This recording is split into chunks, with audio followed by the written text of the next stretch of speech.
Hello guys, so for today's video guys is magluto na ko og palaya with itlog. Wow! Ibutan na to atuang mantika kay init atong kalaha dayon atong ahos.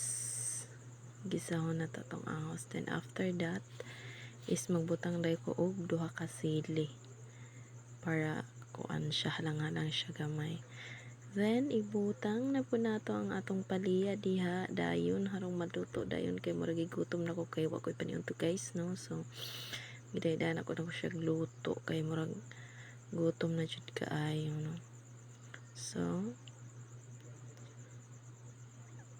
then okay kayon na nato diha. Okay kayon harong kuan na siya diha maayo.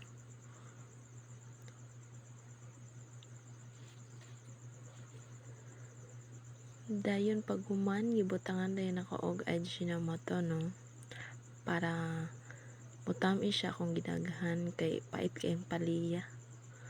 Una naman tayo na prepare nga eggs. So duha ra din siya kabuok akong gamit nga itlog. Pabuton lang nato siya nga muhumok na siya no. Sa nato ibutang atong itlog ug muhumok-humok na siya. So samtang naghulata nga muhumok tong itlog, so mo din ni amo ang abuhan guys. O see, gamay ra kayo. Usa ka sugangan ra ang mabutang, dili pwede duha kay gamay kay space. O di ba? Sa ingon ana ra siya ka gamay, simple ra kay among abuhan. Then ka-cute sa akong kaldero Pak ganun mais.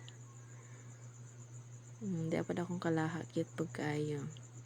So while tanaghulat nga maluto, magukad sa taog kanon para mabugnaw siya ug maluto na ready to eat na, di na ta magpabugnaw pa. So kay nihumok naman siya, ibutang din nato ang atong itlog.